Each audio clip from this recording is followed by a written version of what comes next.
Bom dia a todas e todos, bem-vindos ao segundo dia do Colóquio Brasileiro de Matemática. Eu passo agora a palavra à professora Maria Aparecida Soares Ruas, que vai apresentar nosso primeiro palestrante de hoje. Por favor, Maria Aparecida. Muito obrigada, Carolina. Bom dia a todos e todas. É um enorme prazer para mim apresentar o conferencista desta primeira palestra de divulgação da 33ª edição do Colóquio Brasileiro de Matemática, que é André Belotto da Silva, da Universidade Aix-Marseille, na França. A partir de setembro, ele estará em Paris 7. André começou a sua trajetória acadêmica em São Paulo, na USP em São Paulo, universidade em que ele cursou a graduação e o mestrado. Ele realizou seu doutorado depois na França, na Universidade Haute-Alsace, com a orientação de Daniel Panazzolo. Antes de assumir a posição em Marsella, ele realizou programas de pós-doutorado, trabalhando com Edward Beerstone, em Toronto, e Mark Spivakowski, em Toulouse. Nesses poucos anos após o doutorado, André coleciona resultados muito sólidos e originais em diversas áreas de pesquisa, entre elas singularidade de variedades, de foliações e de métricas, em geometria analítica real, e em especial para essa palestra de hoje, no tema geometria sub-riemanniana, tema com que ele vai nos brindar, certo? O tema da palestra é sobre a regularidade das geodésicas em geometria sub-riemanniana, e eu agradeço muito, André, por você aceitar participar dessa edição do colóquio, e fique à vontade para iniciar a sua palestra, quando estiver pronto. Muito obrigada. Muito obrigado, Cidinha. Primeiramente, muito obrigado por essa introdução fantástica, e muito obrigado aos organizadores pela oportunidade desse seminário, pelo convite. Eu estou muito contente de poder fazer esse seminário. Eu participei dele enquanto estudante 10 anos atrás, colóquio do INPA, 10, 12 anos atrás, enquanto estudante, ouvi palestras de divulgação e foi muito importante para mim. Foi importante para eu continuar a carreira acadêmica. Depois, eu estou muito contente de ter essa oportunidade, de ter essa chance, e eu vou contar aqui um pouquinho para vocês sobre a regularidade das geodésicas em geometria sub-riemanniana. Então, deixa eu começar lembrando para vocês o que é uma geodésica, né? Uma geodésica é um objeto geométrico de grande importância para a gente, né? Então, uma geodésica minimizante entre dois pontos é uma curva entre x e y que minimiza a distância. Então, é a forma mais curta de ir entre dois pontos, né? Então, se a gente tiver aqui dois pontos do espaço do plano, a gente sabe que a curva que vai minimizar essa distância, a curva verde aqui, vai ser simplesmente a linha reta. E a gente pode imaginar que minimizar a distância é algo importante. A gente já vê do ponto de vista de geometria, né? Quer dizer, é uma coisa importante, que a gente quer fazer o caminho mais curto, mas também tem aplicações em física em muitos lugares. A gente pode pensar que essa distância tem a ver com custo, então vai ter aplicações em economia, vai ter aplicações em ciência de computação, em muitos lugares diferentes, né? Então, aqui no planinho é fácil de ver o que vai ser uma linha reta. Quando a gente já está na esfera, por exemplo, se a gente estivesse na Terra, a gente quisesse achar o melhor caminho para ir de um avião de um ponto a outro, né? Digamos que a gente começa no Polo Norte, a gente quer ir até um ponto do Equador, daí a gente não pode ir em linha reta, a gente tem que fazer uma curva, porque a gente não pode simplesmente pegar um buraco, né? A gente tem que voar ao longo do planeta, pela Terra. Então, daí as geodésicas aqui vão ser diferentes, não vai poder ser uma linha reta, já tem um formato diferente, vai ser uma curva, e ela vai corresponder exatamente como se fosse um hemisfério, né? Então, fazendo a curva aqui, ela continuaria aqui, né? Continuasse, se a gente terminasse aqui o desenho, ela faria todo um hemisfério, né? O desenho não é muito bom, mas tá bom. Então, a gente pode calcular a geodésica nesses dois pontos também para variedades, para superfícies que são mais complicadas, né? Não precisa ser só o par. E, inclusive, a gente pode olhar para qualquer tipo de superfície, qualquer tipo de variedade. Então, a gente olha aqui, eu tirei um exemplo de um paper do Montaldo Ionis, se chama Geodésicas on Enlarged Surface, e aqui eles mostram alguns exemplos de geodésicas muito interessantes, com superfícies com uma certa simetria. Então, a gente vai ver como é que as geodésicas podem se comportar. Então, aqui, por exemplo, você tem um ponto que a gente está começando e vários pontos onde a gente pode ir. E daí a gente tem uma curva que liga eles, e a gente pode continuar olhando para a geodésica e depois ver como é que elas se comportam de uma forma global, né? Elas vão retornar, como é que elas vão se comportar nessa superfície. E hoje, a minha intenção é de estudar as geodésicas, mas de um outro ponto de vista, não olhando para essa coisa, essa parte global, como, em geral, como a gente olha, né, geometria diferencial. As geodésicas estão ali, saber como é que é o comportamento delas no polo, saber como elas retornam, tudo. A gente vai olhar simplesmente o comportamento local delas. Eu quero ver como é que elas se comportam quando ela está bem pertinho aqui. E quando ela está bem de pertinho, a gente olha, né, vai ter um plano tangente, e a gente pode imaginar que vai ser como se a gente estivesse no plano, né, no R2. Como se a gente estivesse no planinho, né, aqui na mesa. Então, vai ser como uma linha reta. Então, não parece muito interessante, mas é mais ou menos isso que acontece, né? Se a gente pegar uma variedade qualquer, quer dizer, RM, o passo plano ou a esfera, como a gente viu, e uma forma de medir distância que também seja diferenciável, né? É só uma forma legal de pegar a distância. Então, todas as geodésicas vão ser também suaves, né? Elas vão ter derivadas, bem de pertinho, elas vão parecer que elas são como uma reta. Então, a gente pegar dois pontos assim, talvez seja uma curva, como no caso da esfera, mas elas vão ser suaves assim. Então, o que esse teorema? Ele tem duas situações, ou mais, mas pelo menos duas situações que vêm, que a gente sabe do cálculo diferencial elementar, né? Então, quando que as derivadas não existem?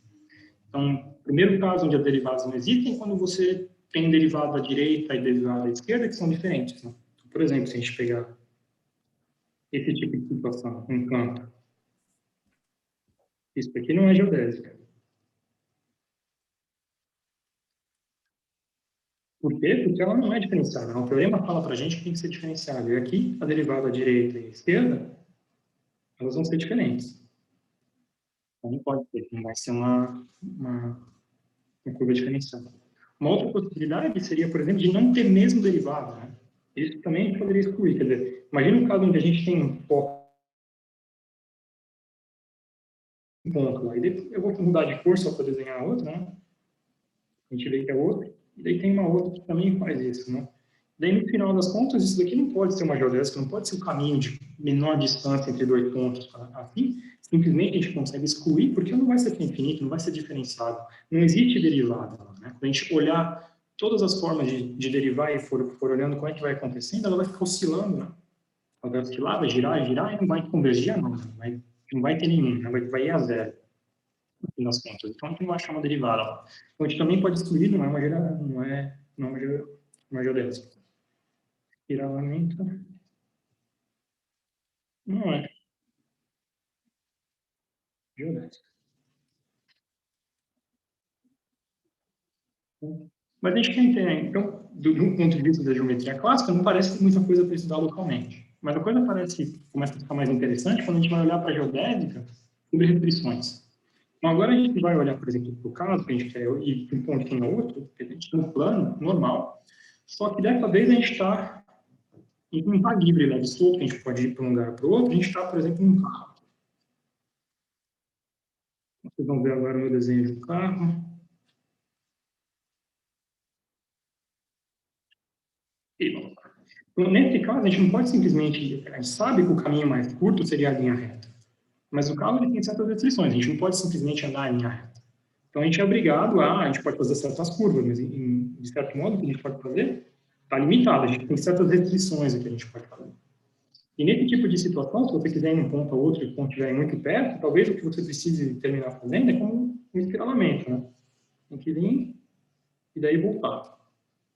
Você vai manobrar o carro, talvez você tenha que passar aquele ponto e depois voltar, né? Fazer uma curva bem aberta e depois voltar. Então você começa a ver que vai ter curvas mais interessantes. Não é tão simples assim de saber, não tem restrições naquilo que você está fazendo. Né?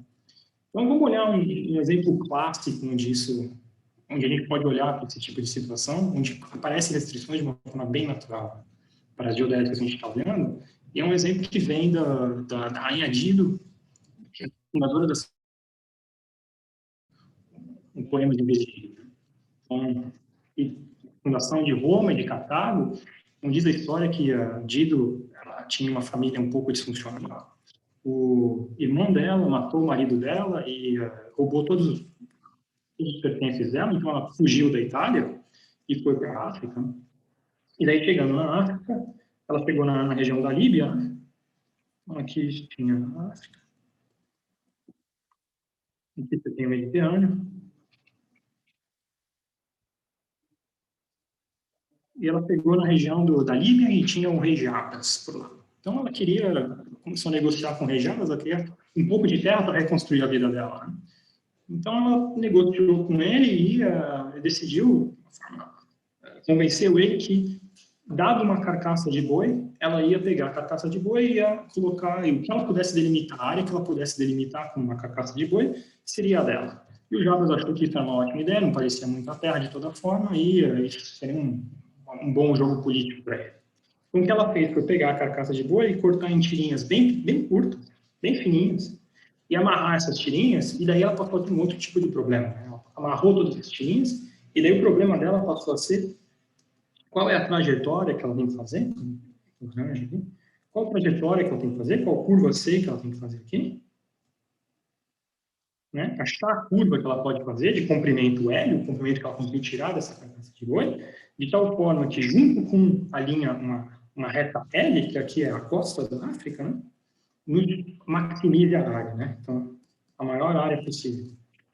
E ela vai responder essa pergunta. E, bom, uma das formas de tentar responder essa pergunta é através de uma geodésica. Né? Então, a gente não sabe como ela responde essa pergunta, mas digamos que talvez a gente pudesse tentar responder isso de uma forma com uma geodésica. Não sei, talvez ela pudesse ter feito dessa forma. Então, qual seria a ideia, né, que poderia ter aparecido aqui? A ideia seria de, primeiramente, olhar para o problema, mas com uma dimensão a mais.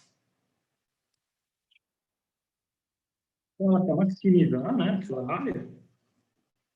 É aquela que está a curva que maximiza a área que vai estar entre a curva L, né, que a gente falou, e aquela curva.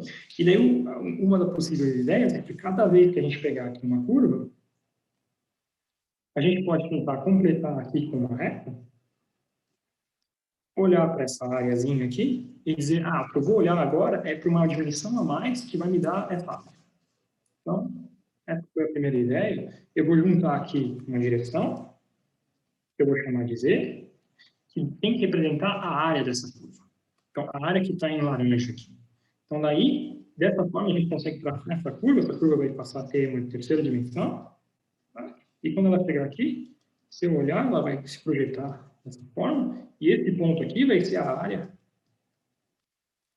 da região que está em laranja. Ok?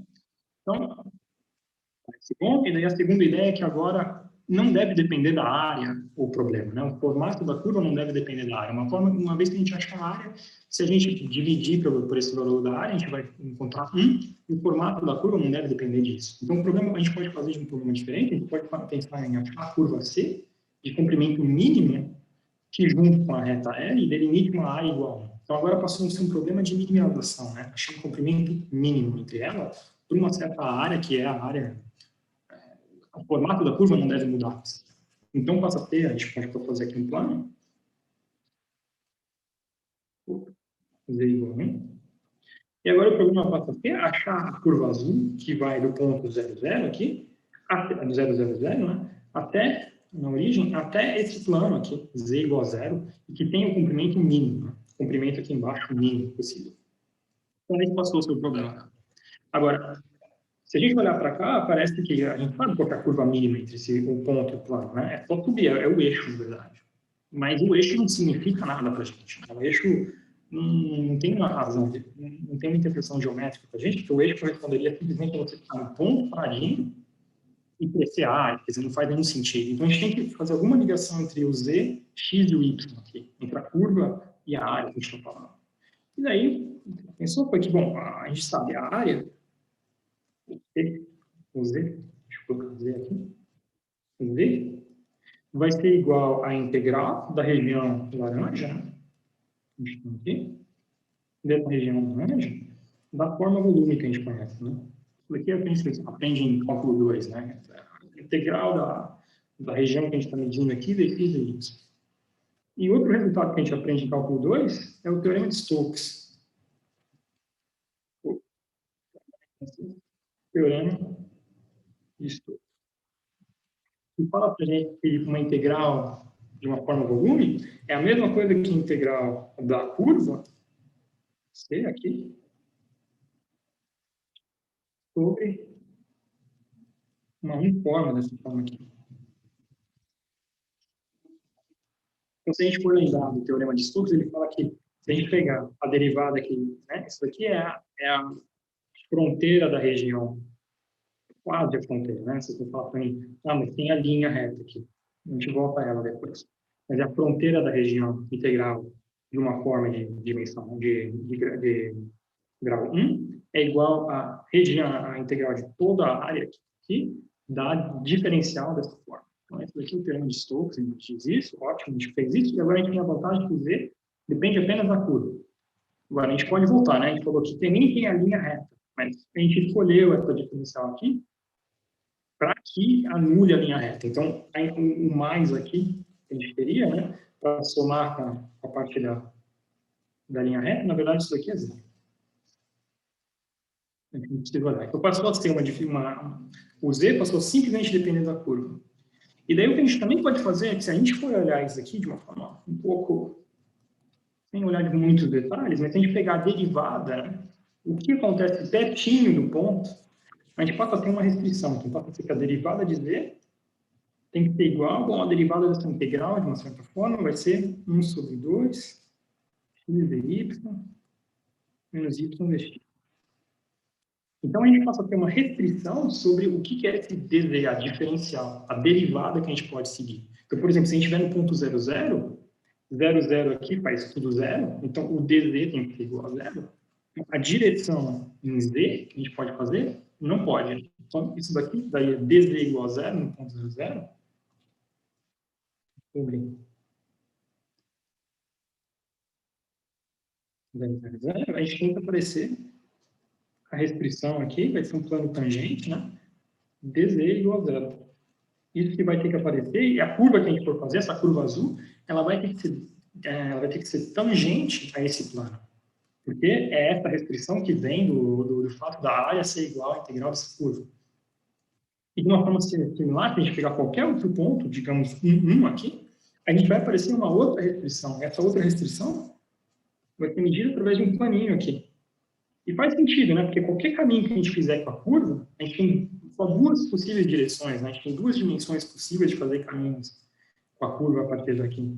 Então, a gente só pode ter duas formas, duas dimensões possíveis de crescer a área também. Então, essa aqui é a intuição que está acontecendo aqui. Então, para cada ponto, a gente passa a ter um planinho do espaço tangente onde a gente pode se movimentar. E não mais do que isso, não pode ter dimensão 3. E daí, uma vez que a gente tem essas restrições, bom, a gente pode tentar estudar as geodésicas. Podemos imaginar que foi isso que ela fez, e daí o que ela descobriu é que a geodésica que faz o caminho, e calculou, e que chega até lá, ela tem como caminho aqui embaixo, ela forma um semicírculo. Então, o melhor para se fazer é um semicírculo, e esse é o formato da cidade de Cartago. Então, essa é a explicação do Virgílio, do motivo do formato da cidade de Cartago, como é que ela apareceu. Então, vocês veem que esse tipo de situação com restrição, ela é natural, pode aparecer em vários tipos de programas de optimização. E o que a gente vai estudar é o que a gente chama de geometria subriemanniana, que é exatamente esse tipo de situação. É o tipo que a gente vai ter restrição, a gente vai calcular geodésicas de novo, curvas de comprimento mínimo, do espaço tangente, que nos dá todas as direções que a gente pode se movimentar. Então, a gente pode imaginar uma distribuição, para cada ponto a gente dá um planinho de direções, aqui é ponto 2, está no desenho, eu vou pensar sempre em ponto 2. Ponto 2 da dimensão desse espaço, desse planinho. Então, sempre duas direções possíveis, onde a gente pode se movimentar, como no caso precedente. Né?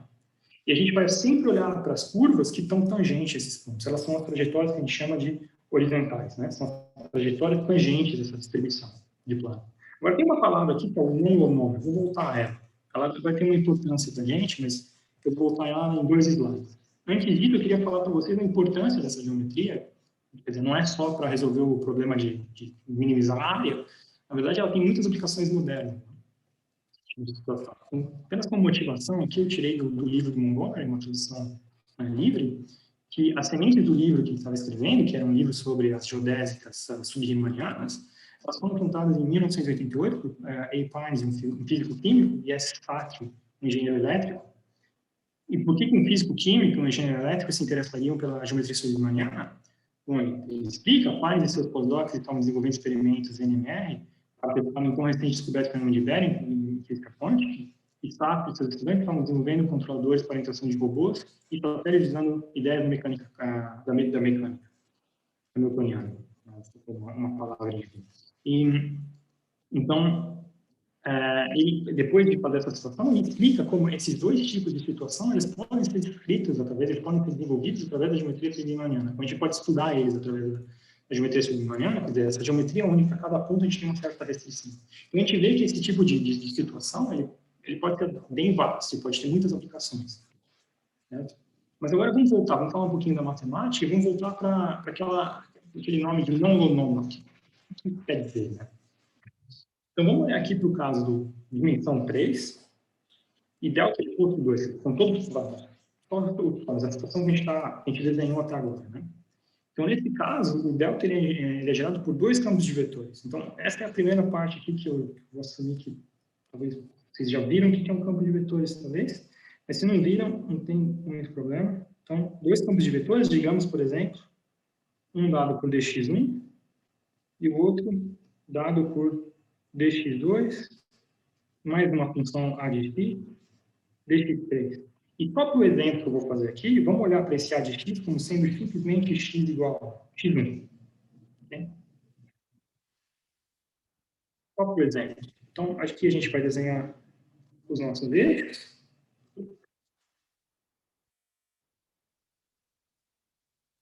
x1, x2, x3. E o que significa isso aqui? Né? Quer dizer, x1, esse campo de vetor, é o campo de vetor que para cada ponto, por exemplo, em 0, ele associa o vetor que anda no eixo x1. Então, esse é o vetorzinho. E o x2 vai nos dar o vetor, quer dizer, no ponto 0, 0, 0 vai ter só dx2 mais 0 dx3, e dx2 é o vetor que anda no eixo x2. Se a gente mudar de ponto, se a gente pegar um outro ponto aqui, digamos, x1 igual a 0, de novo, x1 vai ser a parte que é o eixo x1, perdão, e o campo de vetor x2, agora ele vai passar a ter uma direção, na cor, não, uma direção com 1 dx2, mas também com 1, que agora x1 vale 1, no termo dx3, então na direção do eixo x3. Então passa a ter aqui uma direçãozinha dessa forma. E se a gente olhar para cada um desses pontos, você vai gerar um planinho, né? Aqui gerou um plano, que é o plano 0, e aqui vai gerar também um plano.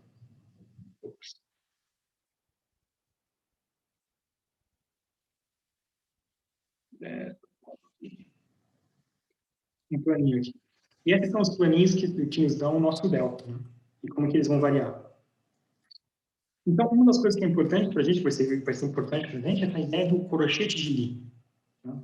Para nos dar uma certa forma de rodar em termos desses 2 campos de vetores.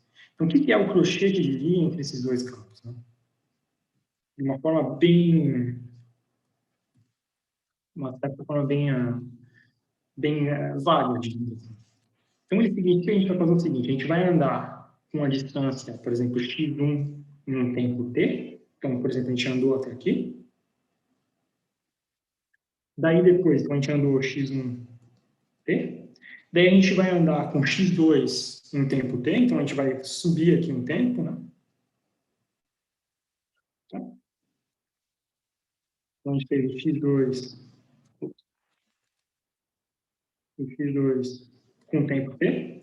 Daí a gente vai voltar com x1. Então, a gente volta x1 com o tempo.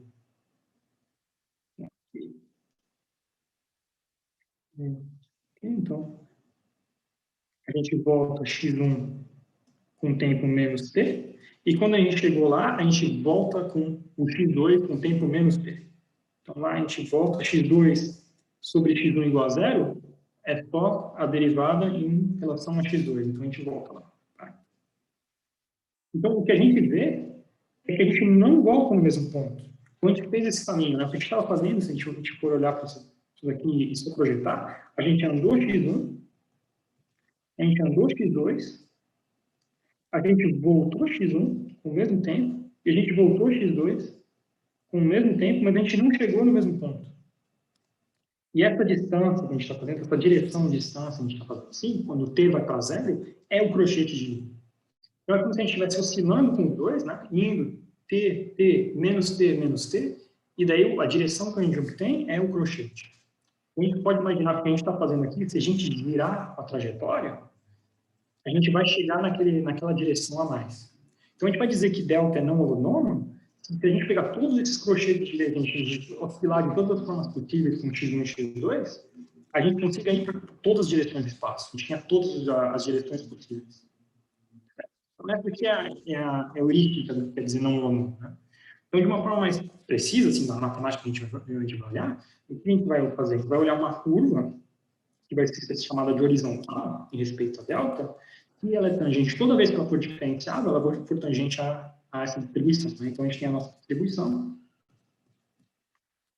Cada ponto a gente tem um planinho, e a gente está olhando para as curvas, que são tangentes a todos esses planinhos. Né? Essas são as restrições que a gente tem. E o fato de ser não holonômico garante que para qualquer dois pontos, a gente sempre tem uma trajetória horizontal entre elas. Né? Então, se M é conexa e delta não é holonômico, então M é conexa por trajetórias horizontais. Esse é um dos teoremas fundadores da geometria subriemanniana, que a gente chama de Shor-Rachevsky, demonstrados em 38 e 39, cada um deles. Né? Então, é um dos resultados fundadores. Então, se a gente tem isso, agora a gente pode ir para qualquer dois pontos com uma trajetória sobre essas restrições, a gente pode começar a pensar em geodésicas. Uma geodésica subriemanniana, entre dois pontos, vai ter a trajetória horizontal, então, tangente para as distribuições, de comprimento mínimo, entre as trajetórias horizontais. Claro. Então, vamos só pensar no que isso pode acontecer, do ponto de vista que se a gente tiver dois pontos, né, e a gente tiver a nossa distribuição aqui, o planinho. E a gente não pode simplesmente subir. Então, o que a gente vai fazer nesse tipo de situação é como na situação do carro, ir para cima ali, a gente precisa fazer um projeto de linha. Então, o que a gente vai terminar fazendo, a gente vai ter que espiralar. Então, o que vai acontecer é que a gente vai terminar por espiralar. Vai chegar no outro ponto.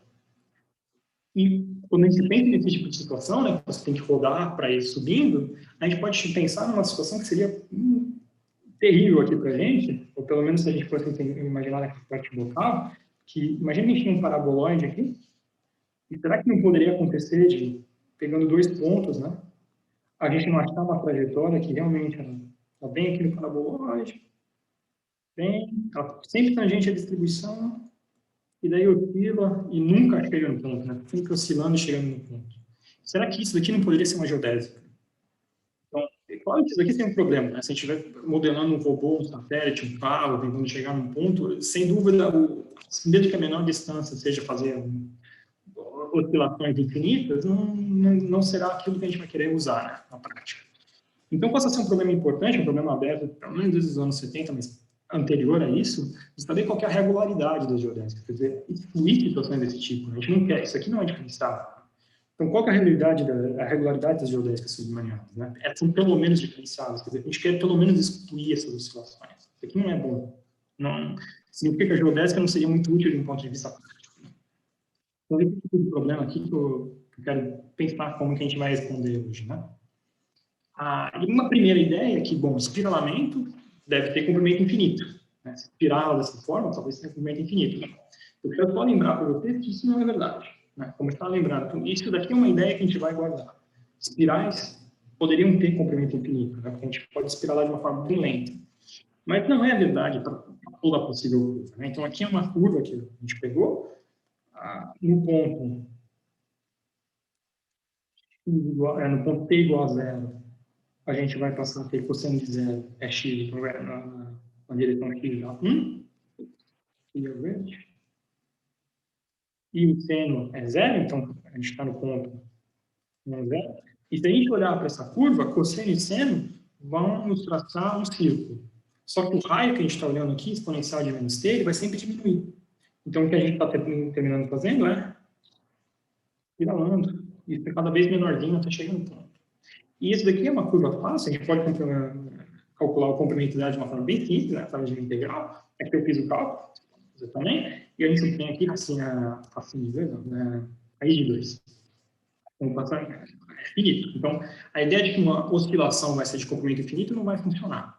A oscilação poderia ter comprimento infinito e, nesse caso, pode ser uma geodésica, pode ser que seja a trajetória que minimiza a distância.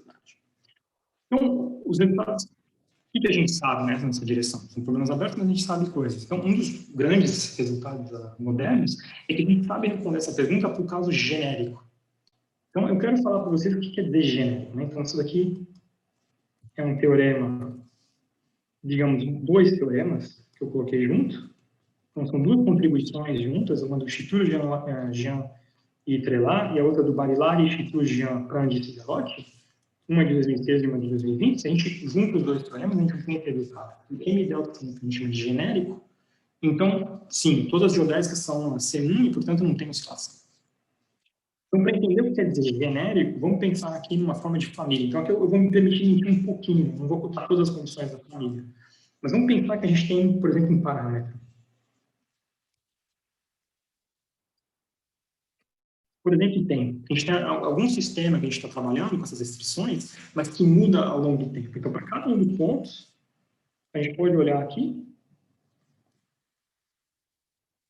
Uma dupla vai ter um M, pode ser, por exemplo, só para simplificar, vamos pegar R3, o espaço que a gente está habituado, a gente está acostumado, e uma distribuição, por exemplo, aqui a gente olhou para o T igual a 0. Uma distribuição delta 0. Então, uma forma de ter os planinhos, né? Uma forma de colocar esses planinhos, né? E para cada um dos T's diferentes, digamos que essas definições mudem. Então, o que quer dizer ser genérico? Genérico quer dizer que é para quase todos os parâmetros possíveis. Então, vai ter alguns parâmetros especiais, a menos de alguns parâmetros especiais, digamos T1, T2, que na verdade eles podem até ser densos, eles podem ter, a única coisa que a gente sabe que tem medida nula, um pouco mais. Ok. Podem não ser enumeráveis de toda forma, não vamos dar explicações muito precisas, né? Tem alguns valores especiais que não são genéricos, e lá a gente não sabe resolver o problema, mas para qualquer outro valor, tirando os azuis, para todos os outros, eles vão ser genéricos. Então, a não ser por pontos especiais, a gente não sabe resolver o problema. Por exemplo, isso é muito bom, isso é a primeira etapa que a gente quer fazer, mas em alguns problemas não vai ser suficiente, porque a gente está analisando um problema que vem da física, vai ter um tempo que está correndo, não tem como evitar esses parâmetros todos, né? A gente não sabe, uma hora vai poder cruzar um parâmetro que seja singular. E nesse caso, o que a gente chama de bifurcação, catástrofe, tem nomes diferentes em várias áreas de ciência diferentes. Né? Então, vão ter valores especiais aqui, que a gente chama de, digamos, bifurcação. E nesse caso, que a gente vai olhar, a gente vai ter que usar outros tipos de teoria. Né? Aqui que entra, que se interessa, por exemplo, teoria de singularidades, e a teoria de singularidade aliada com a geometria analítica, são coisas que estão muito poderosas, que estão desenvolvidas no último século, muito eficientes, tem muitas técnicas interessantes nessa direção. Então, a gente pode tentar analisar, a gente vai olhar esses pontos especiais. Então, um resultado um pouco modesto aqui, que eu quero falar um pouco mais para vocês, é um resultado com Figali, com Parolin, com Rifford, em 2018. E por que eu falo que é modesto? Porque é só para a dimensão 3, mas já ali a dificuldade é bem grande. Eu vou tentar explicar para vocês por que a dificuldade é grande. Então, se a gente assumir que tudo é analítico, então a gente sai da categoria diferenciável, ou só diferenciável, a gente passa a ser analítico, um pouco mais rígido. E a dimensão de N é 3, então, por exemplo, R3 estamos funcionando, então as geodésicas minimizantes são C1, então a gente consegue eliminar os casos de oscilação. Então, aqui você tem qualquer um desses valores, né? A gente está olhando para esses valores especiais, valores que são bem degenerados. Né? Então, as técnicas que a gente vai usar é o que a gente chama de teoria de singularidade e geometria analítica, que aliadas são muito poderosas. Né? Então, para poder explicar um pouquinho desse trabalho, né, do qual que é a dificuldade, eu preciso falar um pouco mais do qual que é a dificuldade, por que calcular geodésicas na geometria submarina é complicado. Eu vou falar disso de uma forma um pouco eu vou pular uma etapa, não vou dar explicação de análise do porquê que isso é verdade, eu posso simplesmente dizer para você que isso é dessa forma, que existem certas trajetórias que são complicadas, é o que a gente chama de trajetórias singulares. E essas são as trajetórias que são diferentes entre a geometria riemanniana, em geral, e a geometria surinamiana. E em dimensão 3, a gente sabe descrever elas muito bem, a gente descreve elas em termos de uma superfície que a gente chama de Martini. Então, ela vai nos dar uma superfície, né? Um espaço de 3 dimensões, digamos R3, né? O espaço que a gente está vivendo aqui. E essa é uma superfície onde pegar todas as direções e mais o primeiro crochete, quer dizer, mais a primeira volta, o primeiro espiralamento, não é suficiente para gerar todas as direções, quer dizer, para ir para cima. Quer dizer, eu preciso não só fazer um espiralamento, mas eu preciso fazer um espiralamento com outro. Né? Mais complicado do que simplesmente fazer uma volta. Então, esses são os pontos onde isso é necessário. Então, uma trajetória vai ser singular se ela está contida. Se ela está contida nessa superfície. E aqui é a gente bota a gente chama de uma black box, né? O que eu estou falando para vocês é que se gama é uma geodésica não singular, então se ela não estiver contida na superfície de Martinet, então ela é singular. E isso a gente consegue mostrar com as técnicas de geometria riemanniana habituais. Mas se ela for singular, a gente não sabe mostrar. Então, são essas trajetórias difíceis. Então, vamos olhar para 2 exemplos para ver como que elas podem acontecer aqui. O primeiro exemplo que a gente olha, aqui eu falo um pouco mais de equação, mas as equações eu já calculei aqui antes quais são os resultados, né, para a gente... Então, se vocês não souberem fazer o projeto de guia na mão, não tem problema. A gente vem de como fez, um ano, então, se vocês não souberem como fazer, não tem problema. A gente vai olhar simplesmente para a forma geométrica. Então, é um exemplo que a gente chama de Martinet, onde a distribuição ela é gerada por 2 campos. É muito parecido com aquele outro exemplo que eu dei com o x1, né? Mas aqui o x1 está ao quadrado.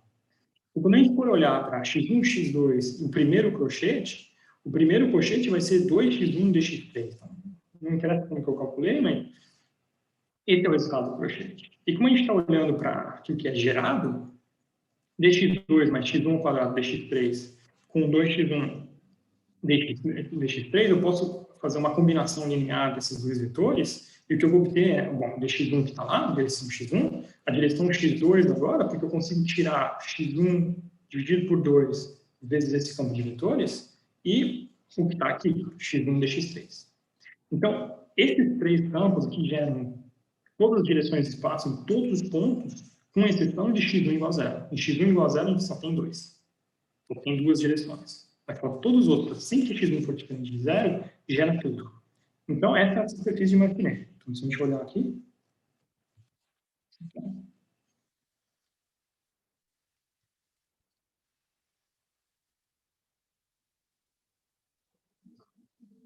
x1, x2, x3, a superfície de Martinet ela vai estar aqui.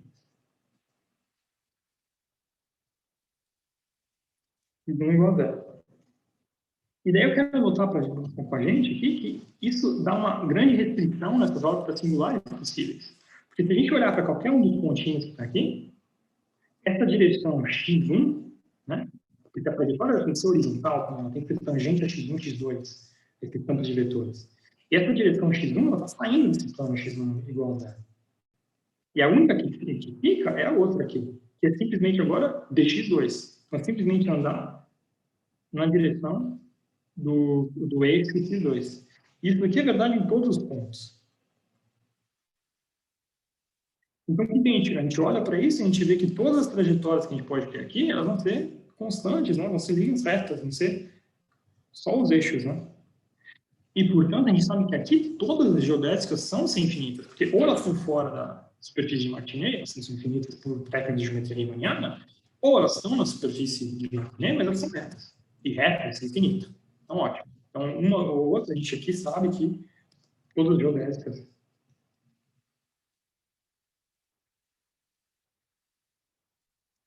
São diferenciáveis.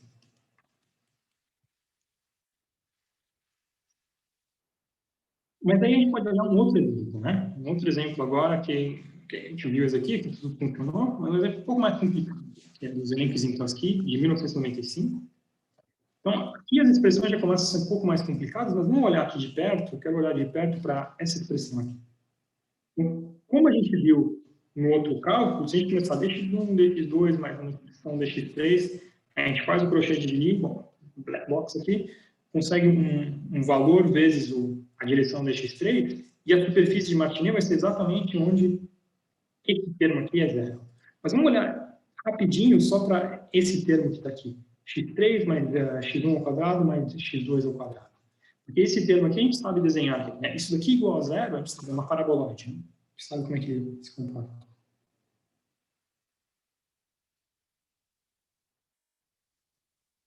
Paraboloide com eixo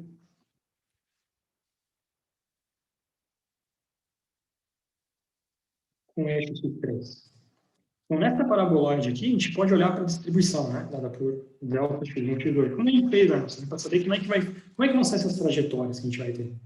E para a gente olhar no ponto 0, 0, bom, na verdade, ao longo do eixo x1, x2 igual a 0, então no eixo x3, toda essa expressão que está aqui, ela é igual a 0, né? Tudo isso daqui igual a 0 sobre x1 igual a x2 igual a 0. E, portanto, para qualquer um dos pontos que tiver aqui, vai ter o planinho aqui, transversal a x3, ao eixo x3. Em particular nesse ponto aqui, né? É um ponto de tangência entre a paraboloide e a distribuição. E como a gente está cortando assim, dessa forma, a gente pode imaginar que a gente também está cortando dessa forma na paraboloide. Então, a gente geraria curvas que são circulares. Só que daí a gente lembra, a gente tem esse termo especial aqui, né? E esse termo aqui é um termo de quebra de simetria. A gente coloca ele para quebrar essa simetria. Então, a gente não vai rodar.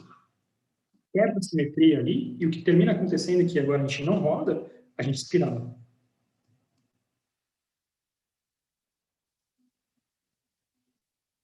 Então, agora a gente tem um problema que a gente estava falando. Se a geodésica estiver fora da superfície de Martinet, ótimo, isso é infinito. Mas se ela estiver na superfície de Martinet, então ela roda. Está rodando. Não vai ter, não vai ser, não tem como a gente excluir essa curva circular, não tem como a gente excluir que ela seja não diferenciável. Só que a gente tem uma outra forma, a gente tem a outra ideia de mostrar que o comprimento é infinito, né? E aí, o que também que o que faz? Eles pegam esse exemplo, eles usam cálculo 2, eles pegam o cálculo 2 que a gente conhece, calculam um pouco de falta de juízo, eles vão lá e calculam tudo que eles precisam fazer, mostram o comprimento de todas as curvas, o comprimento desse gama é infinito. Na mão, você mostra isso na mão, fazendo cálculo. E se o comprimento é infinito, não pode ser geodésico, não vai minimizar a distância, vai ter outra que vai ser mais curta. Então, o comprimento infinito é bom para a gente, porque vai excluir esse tipo de situação. Então, vai dizer que o oscilamento não vai minimizar. Não pode minimizar a chance. Então, a gente mostra isso aqui, e essa é um pouco a ideia do que a gente quer fazer, né? A gente quer olhar para isso. Então, vamos colecionar a intuição que a gente teve nesses dois exemplos, né? Se a gente colecionar, a gente olha para as trajetórias que são importantes agora para a gente, que são as singulares, elas têm que ser tangentes, elas têm que estar contidas na superfície, e elas também têm que ser tangentes na distribuição, têm que ser horizontais. Então, isso aqui nos dá essa ideia de que a gente tem algum ponto especiais onde a gente pode chegar, mas na maior parte dos pontos a gente só tem uma direção possível, né? A gente via que a gente podia cortar de uma forma transversal, né? Então a gente passa a ter o que a gente chama de uma folhação, um campo de vetores sobre a superfície. E daí a gente pode analisar quais tipos de situação geométricas podem aparecer, né? Aqui são duas situações que eu tirei aqui do paper dos eventos de 95, onde eles mostram exemplos onde pode acontecer. Então, pode ter a associação, por exemplo, que a gente acabou de mostrar, ou pode ter ponto assim que a gente chega e tem um canto, né? Também não seria bom. O canto também não é diferenciado, como a gente viu. Né? A gente tem que isso. Bom, tem um teorema muito importante na área do Raccovirilli e do Nene, de 2016, que fala que geodésicas minimizantes não têm cantos. Então, se existe uma derivada direita e esquerda, então elas têm que coincidir. Então, esse tipo de situação não vai ser geodésica. Se a gente pegar esse tipo de curva aqui não é geodésica pelo primeiro teorema. O que a gente precisa mostrar, o que a gente vai mostrar aqui, se a gente pegar tudo analítico, dimensão 3, então, esse campo aqui que está oscilando, né, um ponto de foco, quando a gente oscila, a gente chama isso de foco, o foco de todo o movimento, então todas as trajetórias vão ter comprimento infinito. É isso que a gente quer mostrar. Agora, é um pouco mais complicado do que isso, estou simplificando um pouco as coisas. Na verdade, a gente tem situações muito mais complicadas do que essa. Não tem só esses dois tipos de fenômeno, a gente pode ter situações de superfície bem complicada, e as trajetórias estão de tudo quanto é lado, mas vamos simplificar as coisas, vamos olhar simplesmente para a situação que a gente está pensando, esse foco, bonitinho, qual oscilação que a gente está olhando sem complicar mais a geometria. Nesse caso, a demonstração tem duas etapas, né? No fato de não ser monônimo, a gente vai mostrar que existe uma trajetória de comprimento infinito. Então, aqui a gente usa a técnica de geometria simplética e teoria da medida. E do fato de ser analítico, a gente vai mostrar que se existe uma trajetória de comprimento infinito, em todas as trajetórias tem comprimento infinito. Então, eu preciso fazer uma escolha entre as duas, né? E eu escolhi falar um pouco mais da parte 2 aqui. Tá? Então, aqui a situação que a gente vai ter é que a gente vai ter uma trajetória que a gente sabe que é de comprimento infinito, e a gente vai olhar para uma outra, e o que a gente quer mostrar é que o comprimento, deixa eu escrever isso, que o comprimento do azul é infinito, implica o comprimento do verde ser infinito. E para isso a gente usa técnicas de teoria de singularidade, geometria analítica, então, o que a gente chama de resolução de singularidade, equações diferenciais, a teoria qualitativa de equações diferenciais e classes quasi-analíticas. Então, aqui eu faço uma pausa disso, aqui a gente tem bastante matemática agora, porque todas essas três técnicas, elas têm um desenvolvimento que estão muito ligadas àquilo que a gente chama de 13º problema de Hilbert. Então, aqui uma foto do Hilbert em 1907, e ele propôs 23 problemas no ICM de 1900, que ele considerava que seriam muito importantes para o desenvolvimento da matemática no século passado, né? E um desses é o 16º problema de Hilbert, que tem toda uma relação com o problema que a gente está falando agora. Então, vamos lembrar só qual que é, né? Uma pequena digressão. Qual que é esse problema de Hilbert, né?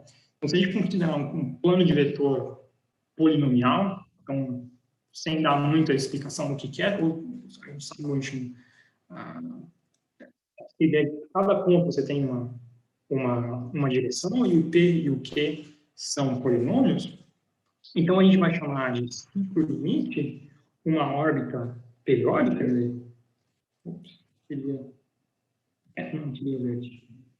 uma órbita que esteja fechadinha, mas que esteja isolada. Quer dizer, ser isolada significa que todas as outras órbitas que estão de perto, elas oscilam, elas não são fechadinhas, elas têm que oscilar. Em todas as órbitas que estão de perto, elas oscilam. Então, é um problema de oscilação, né? É um problema que, se a gente quiser, é um problema, e não sei qual é o problema, mas estudar o ciclo limite tem a ver com oscilações, tem a ver com como que a gente está oscilando de um jeito e, de repente, ele fecha. Então, o que diz o problema de Hilbert? Ele fala que, bom, primeiro, o número de ciclos limites da trajetória verde é finito, é um número finito de possibilidades. Como segunda etapa, a gente consegue achar um número que depende apenas do grau D, dos polinômios P e Q, P e Q, que seja que limite o número de ciclos limites, né, seja sempre inferior a esse número. E a terceira etapa seria mesmo ter, né, em função de D, qual seria esse número HD. Então, é um problema que tem a ver com contar o número de ciclos limites, tem tudo a ver com as oscilações, tem tudo a ver com desenvolver técnicas para esse tipo de situação, né? Você tem todas essas oscilações, quantos ciclos limites talvez você possa ter pertinho aqui? Ou será que a gente pode ter um número de ciclos limites que converjam para um ponto do espaço? Então, você imagina que a gente vai ter muitas técnicas que vão ser úteis para a gente, para desenvolver o problema que a gente tinha do comprimento de órbitas que estão oscilando. Mas eu faço uma digressão um pouco mais longa aqui, eu preciso falar um pouco mais dessa digressão, porque a história do 16º problema de Hilbert, eu acho ela belíssima. Né? Ela começa muito bem. Então, o Hilbert propõe o problema no ICM de 1900, E 20 anos depois, LULAC prova a primeira etapa. Então, existe um número de ciclos limites finitos. Depois, 50 anos depois, Petrovsky e Lange mostram a segunda etapa. Eles mostram que existe um limite superior, eles não sabem achar o limite, mas eles mostram a existência, utilizando uma ideia de coligações complexas na época. Hoje é super importante em matemática. Só que depois desse bom começo, tem uma etapa ruim, né? Que, na verdade, a gente descobre. Logo depois, Novikov e Yatchenko mostram que, na verdade, a demonstração da etapa 2 estava errada. E pior do que isso, digamos 15 anos depois, mas publicado 20 anos depois, a prova da etapa 1 está incompleta. Então, a gente pode imaginar, 80 anos depois do problema colocado, a gente não sabia quase nada, não sabia nada além do começo. E também é muito interessante olhar que uma demonstração ela foi considerada correta por 60 anos até a gente descobrir que estava incorreta. E muita gente muito inteligente olhou para ela. Né? Então, é interessante, mostra como a matemática é humana. E só para colocar, a prova da etapa 1 foi finalizada por Ekari e Yatchenko de formas independentes, e até hoje a gente não sabe mostrar nem a existência do H, do limite da norma superior, no caso de polinômios quadráticos, é um problema em aberto, não tem demonstração ainda nem da existência, não é nem saber o número, existe ou não, não sabe, o problema é em aberto. Então, agora vamos voltar ao foco, né? Vamos parar a digressão, vamos voltar ao foco que a gente estava falando, vamos só falar quais são as técnicas, não são os nomes, né? A gente deu alguns nomes ali, então o que a gente quer fazer? Né? Então, a gente tinha a curva azul, que a gente sabe que tem comprimento infinito, e a gente tinha uma outra curva verde, que a gente quer mostrar que tem comprimento infinito, né? Então, a gente sabia que... Dois minutinhos.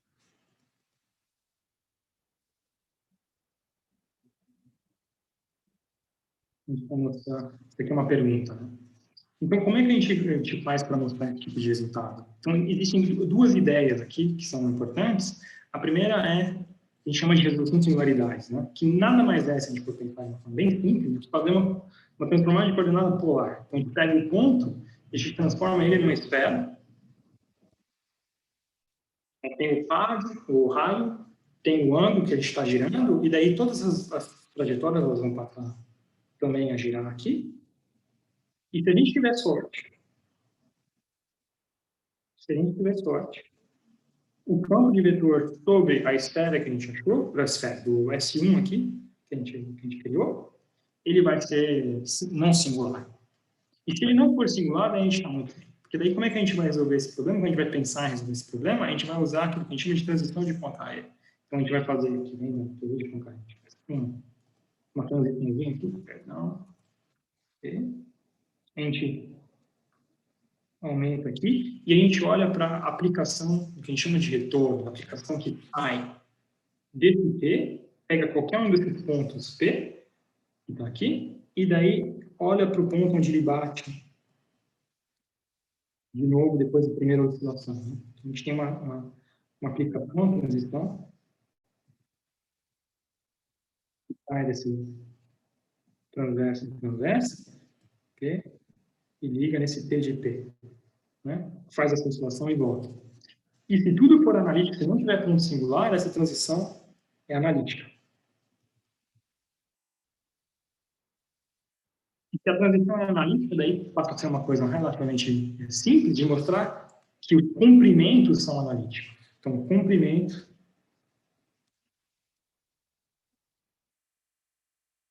de gama é uma função bem precisa. Aqui eu passei o tempo, então estou sendo bem preciso. É uma função analítica.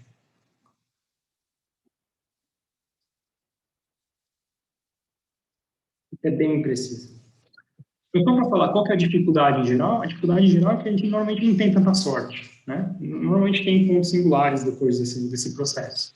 Então, a gente tem que fazer outras coordenadas polares. Então, o processo de continuar aqui é o que a gente chama de resolução de singularidades.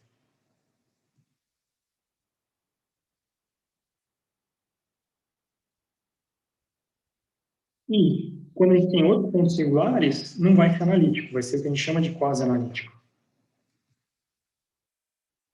E a mesma coisa para o comprimento.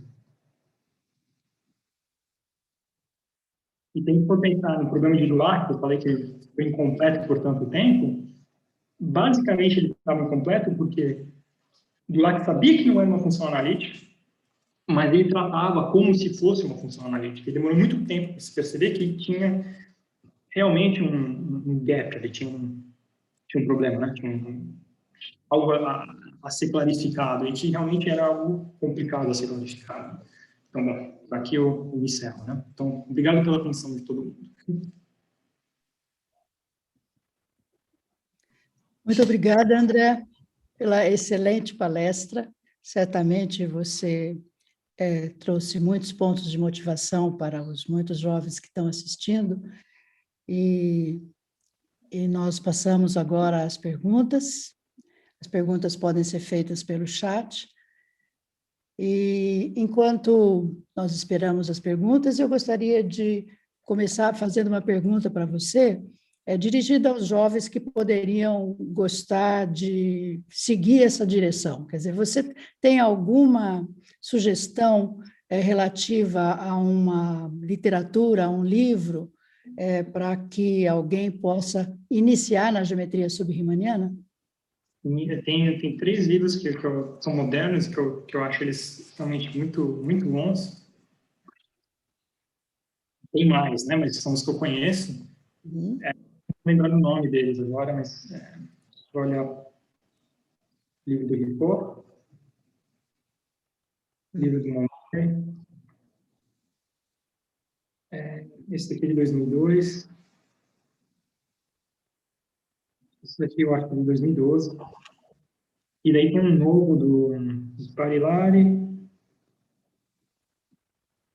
da Graché,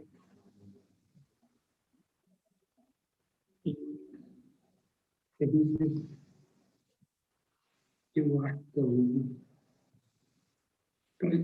o terceiro autor que eu estiver vendo, desculpa se eu errei, mas eu acho que é o Ludo Rizzi, que eu acho que é do ano passado mesmo, ou de 2018. É recente, é bem recente, é um livro bem recente. E esse livro aqui é realmente muito completo. O livro do Montgomery e do Ricoeur, eu acho que eles são mais curtos e mais diretos. Eu acho que são melhores para uma primeira leitura. E esse daqui é como o livro que vai tratar de todas as direções possíveis. É um livro bem grande, bem completo. Então, eu acho que esses aqui são ótimas introduções. Então, aqui foi a que eu aprendi. Esse aqui é bem completo. É um livro de 600 páginas, esse aqui são livros de entre 150 e 200 páginas, mais diretos sobre algumas direções. Então, são 3 referências que eu considero excelentes. Muito obrigada, muito obrigada. Nós temos uma pergunta aqui do Paulo Piccioni. Tem algum exemplo ou classe de exemplos de geodésica subriemanniana que não são de classe C1?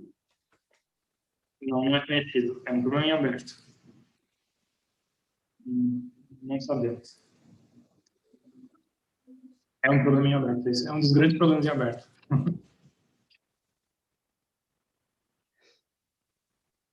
Mais uma pergunta, André. A superfície de Martinet, no caso de dimensão 3, ela pode ter singularidades? Ela pode ser bem singular, né? Como é que eu posso responder isso? Eu dei até uma figura aqui. Você pode achar equações dela. Basicamente, qualquer superfície analítica de dimensão 2, um pedaço de dimensão 1, né, uma superfície real, a gente pode realizar ela como uma superfície de Martinet. No caso assim, infinito, a gente tem o mesmo tipo de flexibilidade, só que a gente tem uma informação. O fato de ser não holonoma garante para a gente que a gente tem uma direção onde a derivada eventualmente é não zero. Então, a gente tem o teorema de preparação do Malgrange. A única restrição que a gente tem é que ela vai ser polinomial em uma das direções, com coeficientes infinitos. Então, pode ser bem degenerada, na verdade. Né? É a única condição. Né? Eu suponho que no caso genérico, ela seja suave, né? No caso genérico, Exato. rank 2, dimensão 3, certo? É suave. Caso genérico, daí é suave. Eu tenho aqui uma pergunta do Jorge Vitório. O trabalho utiliza técnicas de várias áreas e os coautores parecem ser especialistas em áreas matemáticas diferentes. Você poderia comentar como ocorreu a colaboração? Como aconteceu, né? Então, a gente começou Eu tinha trabalhado primeiro com o Ludovic, com o Ripor, a gente tinha trabalhado antes com outro tipo com um trabalho precedente, né, sobre, a gente chama de conjectura de Stagg, e a gente tinha conseguido, então, deixa eu colocar uma parte aqui, melhor, né? A gente tinha conseguido um certo resultado nessa direção, né? Então, na parte do não existe uma trajetória de comprimento infinito, a gente tinha, então, nesse caso aqui do Copa, a gente já tinha mais ou menos esse tipo de ideia, a gente achava que seria um desenvolvimento meio técnico, né, que viria daqui. Então, a gente viu que tinha interesse do Adam Panzinski, que é um grande singularista, e do Alessio Figari, que é um grande especialista em EDPs, em análise, em muitas coisas, na verdade, né? E eles estavam interessados no projeto, a gente começou a discutir juntos. E foi muito útil isso, porque o Alessio foi muito importante de ter entendido qual que era uma das grandes dificuldades, na verdade, uma das grandes dificuldades tem a ver com a figura que eu estou mostrando aqui, e a posteriori foi muito útil de trabalhar com todos nós juntos, porque cada uma dessas etapas, elas têm um uso de técnica diferente. Então, aqui, geometria sintética e teoria da medida, mas misturado com teoria de singularidades. Então, foi um grande ida e volta entre a gente, os especialistas em singularidades e geometria algébrica, e o pessoal de análise, né? O pessoal que tem ideias realmente muito diferentes de análise, né? Então, o Alessio e o Ludovic. Então, foi muito importante ter isso, para a gente conseguir desenvolver esse tipo de técnica.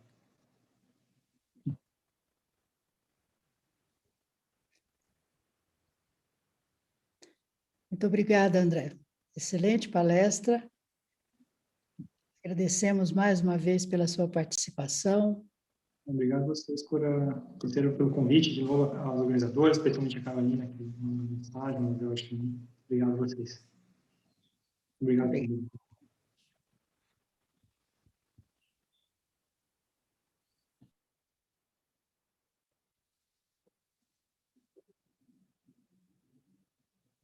Sim, em alguma, sim. Então, não sei, eu ainda respondo ou a gente cortou? Ah, claro, sim, sem dúvida, por favor. Quais os próximos passos? Alguma chance de provar resultados análogos em dimensão superior? Então, sim, a gente acredita que as técnicas da parte 1 devem se adaptar de uma forma, devem se adaptar ao caso de dimensão superior. A parte 2, ela depende de resolução de singularidades, então essa parte não vai se adaptar de uma forma simples, mas a gente espera substituir ela por resultados de geometria subanalíticas, seriam um pouco menos precisas, mas que nos dariam a possibilidade de resolver o problema, pelo menos em certas situações que já são bem vácuas, né? Por exemplo, quando o corank de delta for 1. Né? Esse tipo de situação a gente acredita que daria para estar trabalhando isso, se a gente consegue. Eu suponho que a resolução de singularidade tenha sido utilizada nos casos não genéricos. Talvez os métodos de resolução de singularidades não tenham sido necessários no caso genérico? Não foram necessários. Nos casos genéricos, a gente não precisa. No caso genérico, o precedente dos elementos em Trotsky, e daí eles mostram que as singularidades são ou células ou focos. E os focos calculam na mão que as trajetórias são de comprimento infinito. Certo. Um trabalho bem legal. Um trabalho que também foi um trabalho, entre os trabalhos que eu aprendi sobre a área, são dos primeiros trabalhos que eu li, e é um artigo, mas um artigo muito bem escrito, então vale a pena também olhar para ele. Muito bom. Vamos ver se mais alguma pergunta.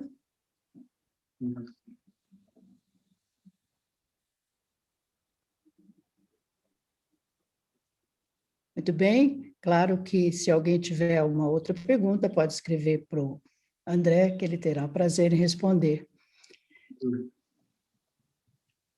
Muito obrigada. Muito obrigada. Podemos encerrar a palestra. Muito obrigada, André. Obrigado a todos.